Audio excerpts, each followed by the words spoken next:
नमस्कार साथियों, ज्ञान विविधि संस्कृत के ऑनलाइन यूट्यूब चैनल में मैं अरविंद पारिक आपका हार्दिक स्वागत करता हूं। अपने 3-4 दिन की छुट्टियां हो गई थी, रक्षाबंधन की आपको हार्दिक शुभकामनाएं, ईद की जो बकरीद जो थी उसकी आपको हार्दिक शुभकामनाएं। 4 दिन पहले जो टॉपिक था वो था अपना गुप्त काल हम पढ़ रहे थे। गुप्त काल में हम लगभग पूरे जो जितने भी राजा थे उनकी हम चर्चा कर चुके हैं और उन राजाओं के बाद में जिसे हमने अंतिम जो था विष्णुगुप्त था उसकी चर्चा की थी, जिसको समाचार देव जो था बंगाल का शासक वो इसको हरा देता है और गुप्त वंश का जो है वो पतन हो जाता है। इससे पहले भानुगुप्त का जो प्रेरणा विलेख है मुख्य हम बात कर लेते हैं। 510 में था, है ना, जिसमें हम गोपराज जो था नाम का एक सैनिक था, उसकी पत्नी जो है सती हो जाती है और ये हमें जानकारी मिलती है 510 के प्रेरणा अभिलेख से।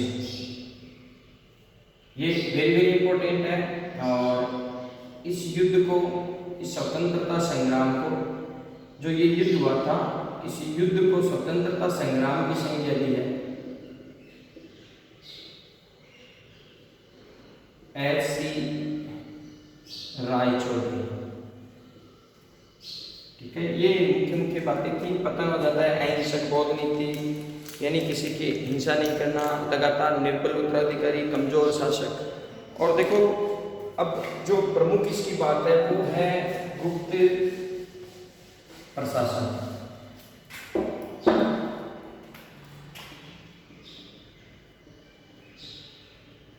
गुप्त प्रशासन देखो होता क्या है, मौर्य काल हम पहले पढ़ चुके हैं। मौर्य काल में विकेंद्रीकरण नहीं होता है, केंद्रीकरण होता है और यहाँ इसका उल्टा हो जाता है विकेंद्रीकरण। एक तो होता है जो पद होते हैं वो आनुवंशिक हो जाते हैं,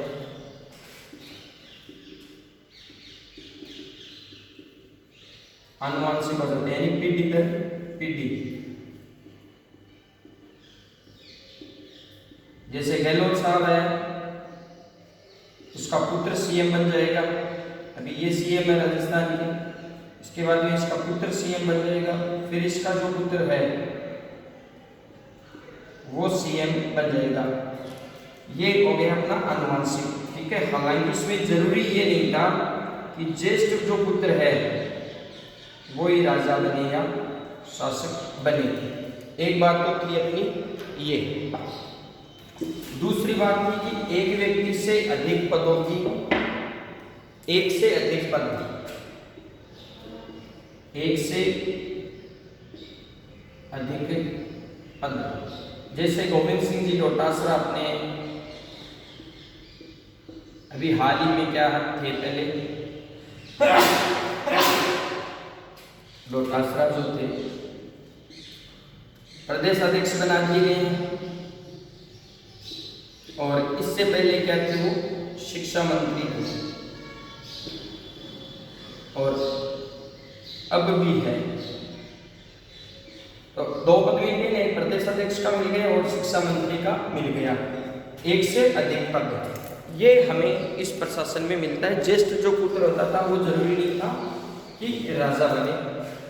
दूसरी इंपॉर्टेंट बात है जो भाषा थी वो संस्कृत थी। क्योंकि हमने जो लास्ट लाइन जो पढ़ी थी तो उसमें ये राजकुमार गुप्त जो था उसके प्रशासन की हमने उस समय बात की थी कि राजशेखर की जो काव्य मीमांसा है उसमें ये कहा गया है कि उसके दरबार में या उसके महलों में सिर्फ संस्कृत बोलने की अनुमति थी। तो इससे हमें पता चलता है कि उस समय संस्कृत जो थी वो प्रमुख भाषा थी। राजधानी जो थी वो पाटलिपुत्र थी। तो सबसे पहले आप राजभाषा लिखिए।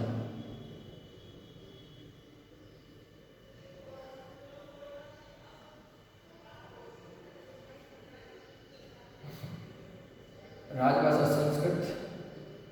राजधानी हमने बात की थी उज्जैन अलग थी, लेकिन लगभग जो राजधानी थी वो आपकी थी पाटलिपुत्र। प्रशासन की सबसे छोटी इकाई की अगर बात करते हैं तो वो गांव की। सबसे पहले हम बात करते हैं केंद्रीय प्रशासन। वर्तमान समय में भी शहर केंद्र के बाद आ गए आपके प्रांत। प्रांत जो थे वो अलग अलग नामों से जाने जाते थे। देश भी कह सकते थे इसको, भुक्ति भी कह सकते थे, अवनी, ये भी इसे कहा जाता था। इसके बाद में विषय। विषय का हमें अन्य नाम मिलता है जिला। फिर विधि, इसका अर्थ हो गया आपकी वर्तमान, जैसे लाड़ली तहसील है या कोई भी शिखर तहसील है या लक्ष्मणगढ़ तहसील है ना। पेट और ग्राम। प्रशासन की सबसे छोटी इकाई क्या हो गई आपकी ग्राम।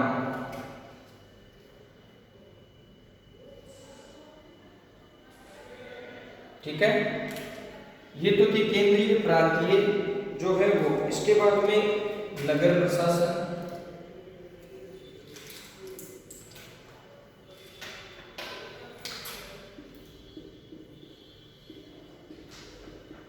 नगर प्रशासन, नगर प्रशासन के बाद में हम बात करते हैं ग्राम प्रशासन, न्याय प्रशासन। ग्राम प्रशासन, न्याय प्रशासन। ग्राम प्रशासन आ गया, गांव में जैसे चौधरी मुद्दम वगैरह है उनको अधिकार दे दिया था। पुलिस प्रशासन, सैन्य प्रशासन,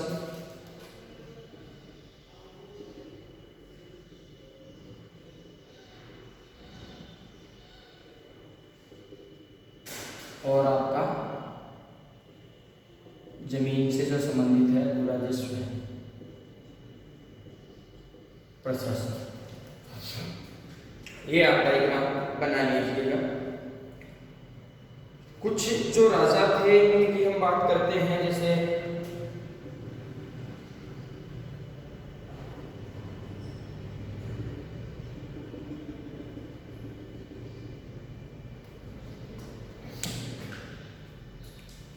ये गुप्तों के सामंत थे। जैसे गुप्त भी सामंत थे और गुप्तों के भी कुछ सामंत थे। ये आप लिख लीजिएगा, कई बार क्वेश्चन पूछ लेते हैं कि गुप्तों के जो सामंत थे वो कौन कौन थे। तो गुप्तों के जो सामंत थे उनमें आप लिखिएगा मौखरी, परिवाचक, मौखरी,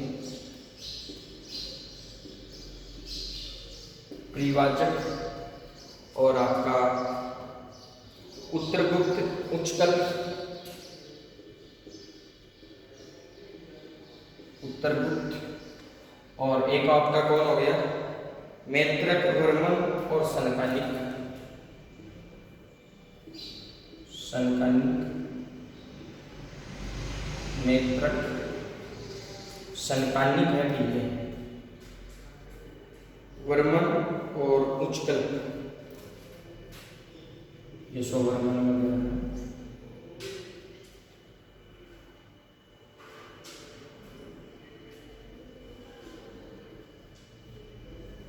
ये जो जातियां थी ये गुप्तों के सामंत थे। ये जो थे ये क्या थे, गुप्तों के सामंत थे। अब हम बात करते हैं कि मैंने बताया था कि पद जो थे वो क्या थे, अनुवांशिक हो गए, अनुवांशिक हो गए थे।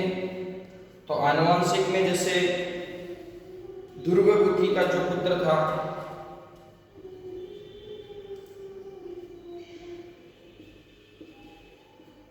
दुर्गबुद्धि जो था वो प्रमुख अधिकारी था, एक से अधिक था। उसका पुत्र हरिशैन और हरिशैन का पुत्र वीरशैन। हरिशैन, हरिशैन का वीरशैन, वीरशैन का पुत्र पृथ्वीशैन। ये जो पद थे इनसे वीरशैन के ये अनंतशैन,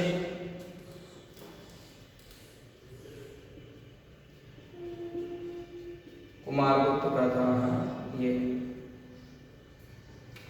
तो पद जो थे एक से अधिक आनुवंशिक हो गए थे और एक से अधिक पदों के लिए ये था अपना मुख्य जो प्रशासन था। इसको थोड़ा सा लिख लीजिएगा, ठीक है, या आप स्क्रीनशॉट ले लीजिएगा।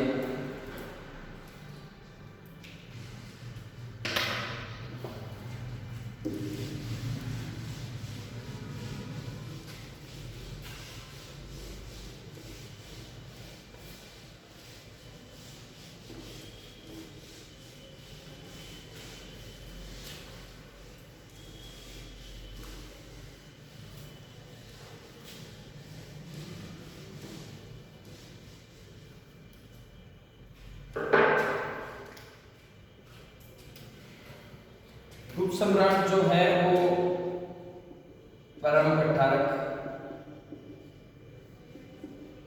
महाराजा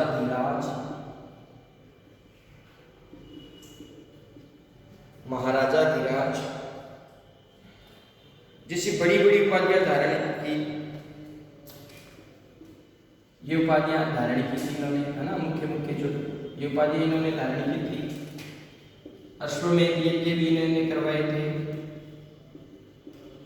ये साम्राज्यवादी वैदिक काल में हम पढ़ चुके हैं के द्वारा अन्य छोटे शासकों पर जो क्या है अपनी श्रेष्ठता सिद्ध करने के लिए अन्य या जो छोटे शासक थे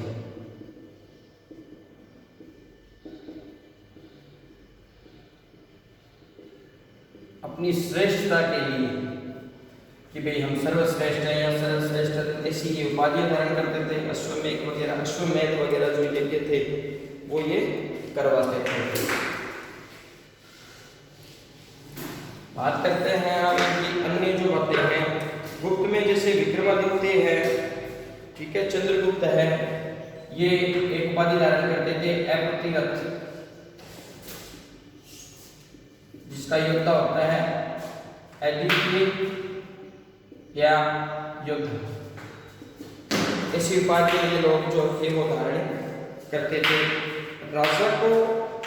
राजा जो था उसको वर्णाश्रम का रक्षक समझा जाता था। राजा जो था उसको वर्णाश्रम का, ये इंपॉर्टेंट है कि राजा को वर्णाश्रम का रक्षक समझा जाता था। राजपद जो थे वो वंशानुगत हो गया, लेकिन पद जो था वो ज्येष्ठ पुत्र को जरूरी नहीं कि ज्येष्ठ पुत्र को ही मिले, ठीक है। राजा को विष्णु के अवतार में जो देखने लगेंगे कि राजा जो है वो विष्णु भगवान का अवतार है, विष्णु का अवतार है। राजा जो है वो विष्णु का अवतार के रूप में देखने लग गए थे, ठीक है ना। और इसके अलावा मौर्य काल के विपरीत गुप्त काल में ये बात हमने कर ली थी। 532 ईस्वी 532 ईस्वी के यशोवर्मन के विलेख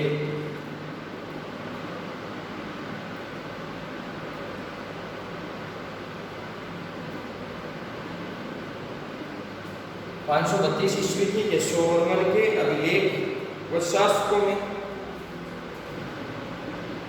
शासकों द्वारा या शासकों के चारों वर्णों का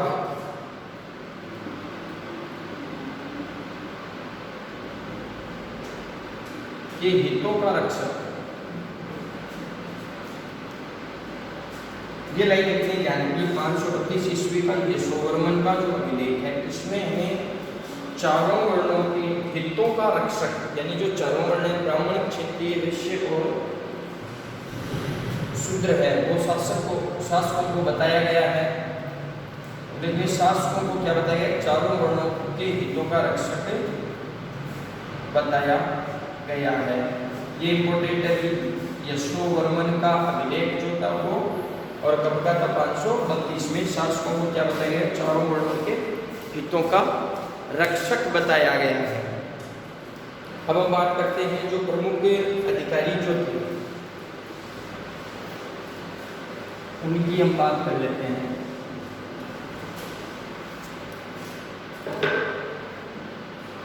गुप्तकालीन जो अधिकारी है उसमें सबसे पहले आता है प्रतिहार। प्रतिहार जो है वो होता था अंतःपुर का रक्षक। अंतःपुर का रक्षक। इसके बाद में महाप्रतिहार।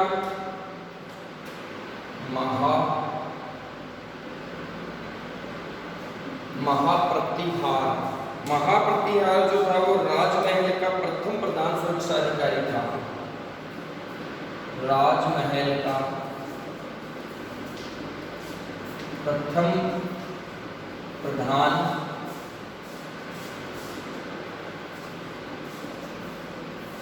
अधिकारी। महाबलाधिकारी या महासेनापति। महाबलाधिकारी या महासेनापति।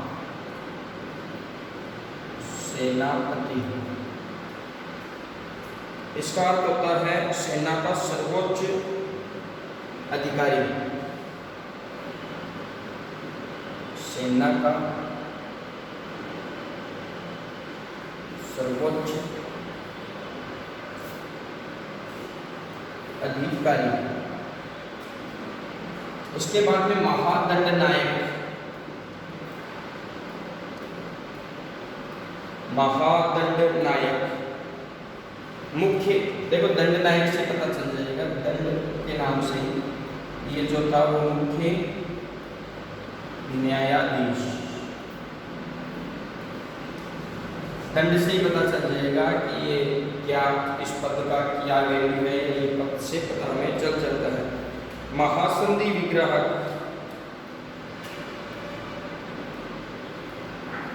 महासंधि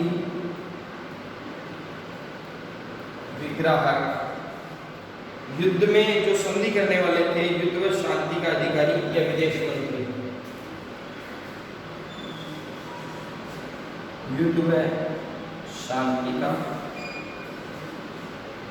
अधिकारी व विदेश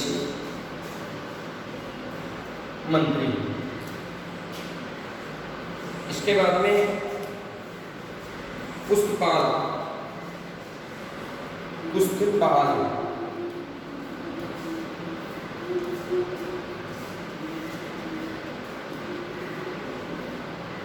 लेखा जोखा करने वाला भूमिहीन।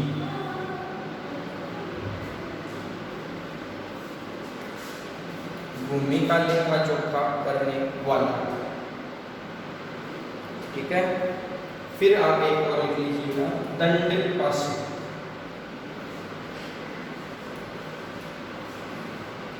दंडपाशी का अर्थ होता था पुलिस अधिकारी।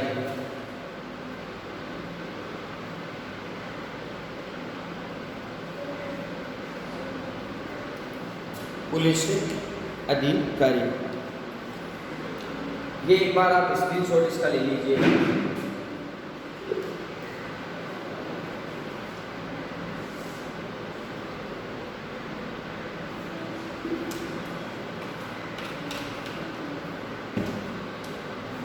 प्रतिहार जो होता था वो अंतःपुर का रक्षक। महादेव दोनों में थोड़ा सा फर्क है कि महाप्रतिहार है। महाप्रतिहार जो था वो राजमहल का प्रथम प्रधान अधिकारी था। महाबलाधिकारी या महासेनापति जो था वो सेना का सर्वोच्च अधिकारी था। दंडनायक से, दंड से में पता चल जाएगा मुख्य न्यायाधीश। महासंधि विग्राहक युद्ध व शांति का अधिकारी या विदेश मंत्री। पुष्पपाल जो था वो भूमि का लेखा जोखा करने वाला। दंडपाशी जो था वो पुलिस अधिकारी था। अब हम इसके आगे जो प्रमुख अधिकारी हैं इनके बारे में अध्ययन करेंगे।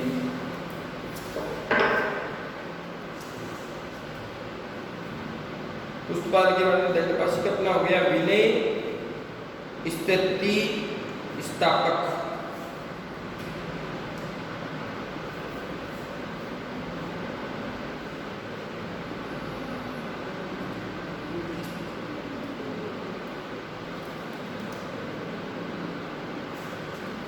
धार्मिक मामलों का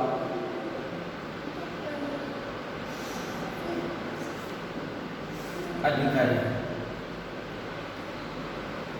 धार्मिक मामलों का अधिकारी महा अक्षपटलिक। महा अक्षपटलिक।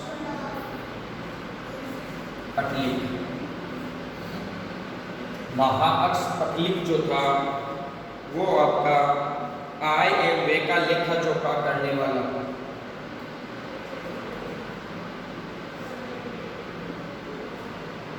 आय व व्यय का लेखा जोखा करने वाला। ठीक है। फिर आप बात करते हैं शोलकिक। शोलकिक देखो, सो से याद रख लेना, सीमा इसमें विषय है और इसमें विषय है। शोलकिक या सीमा। शोलकिक सीमा शुल्क विभाग का प्रधान। सीमा शुल्क विभाग का प्रधान शोलकिक। ये शोलकिक क्या करके पूछा गया है यूपीएससी में। फिर ऐसा ही नाम हमें मिलता है गौलमिक।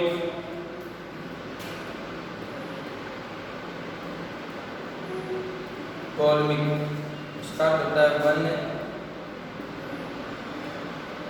अधिकारी। ठीक है, गौलमिक। फिर ध्रुवाधिकरण, वेरी वेरी इंपॉर्टेंट है।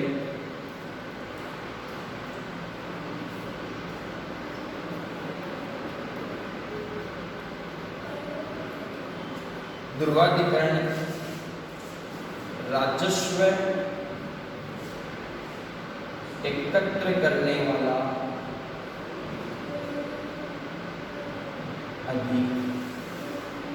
अधिकारी। ये इंपॉर्टेंट है। एक तो ये, एक और आएगा आगे करने का। तो ये इंपॉर्टेंट है ध्रुवाधिकरण, राजस्व एकत्र करने वाला अधिकारी। इसके बाद में अमात्य।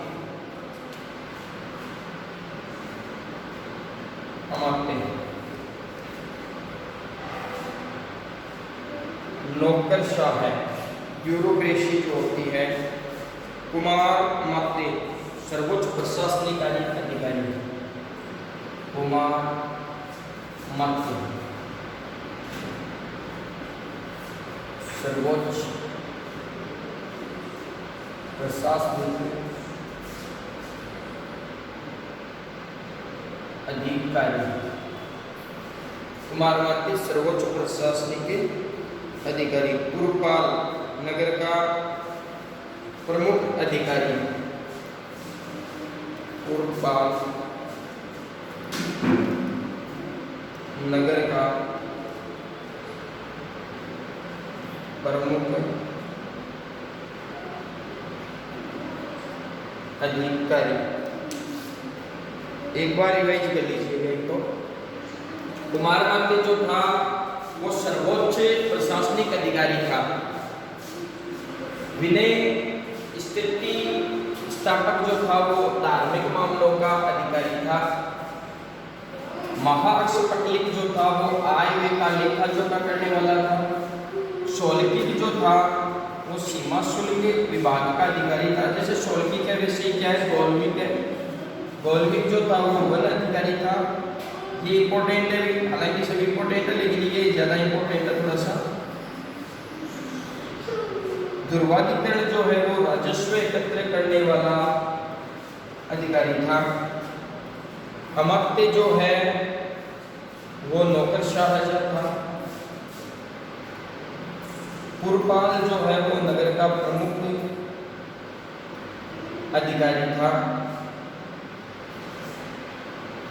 ठीक है। इसके बाद में हम बात करते हैं अन्य जो अधिकारी हैं उनकी।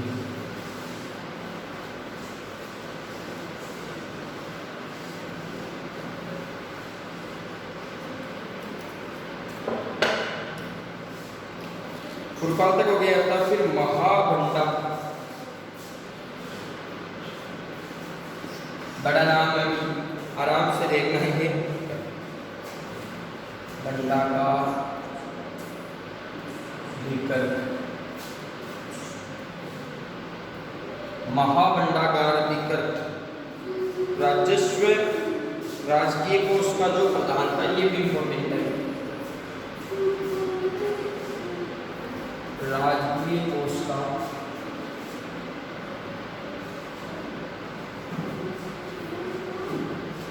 अधिकारी, महाभंडागार अधिकृत जो था वो था राजकीय कोष का अधिकारी। अग्रहारिक, अग्रहारिक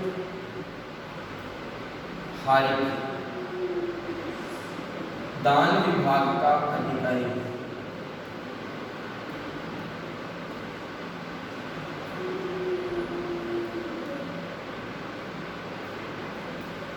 अग्रहारिक दान विभाग का अधिकारी। रणभंडागारी, ये देखो ये दोनों सेम से हैं, कंफ्यूज मत हो जाना। रणभंडागारी, रणभंडागारी जो था वो था सेना के सामान की व्यवस्था रखने वाला, सेना के सामान की रक्षा करने वाला या रखने वाला प्रमुख पदाधिकारी या अधिकारी। रखने वाला पदाधिकारी भी कह सकते हैं या अधिकारी। एक और आप लिख लीजिएगा कर्णिक, ये मैं आपको पहले बता चुका हूँ कि ये भी वेरी इंपॉर्टेंट है। कर्णिक वर्तमान समय में जो बापू होते हैं, लिपिक, वो है आपके कर्णिक जो है वो लिपिक या बापू, ये प्रमुख अधिकारी थे। ये दोनों जो मैंने आपको बताए थे, ये दोनों थोड़े से इंपॉर्टेंट है, इन दोनों को थोड़ा सा विशेष रूप से ध्यान में रखिएगा, कर्णिक और लिपिक। ठीक है, ये जो अपनी प्रमुख अधिकारी इस कक्षा में हो गए थे। बाकी जो सामाजिक, धार्मिक, आर्थिक, राजनीतिक और प्रमुख जो अधिकारी वगैरह है या उनकी जो व्यवस्था है, उनके बारे में हम बच्चों अगली कक्षा में अध्ययन करेंगे। तब तक के लिए धन्यवाद।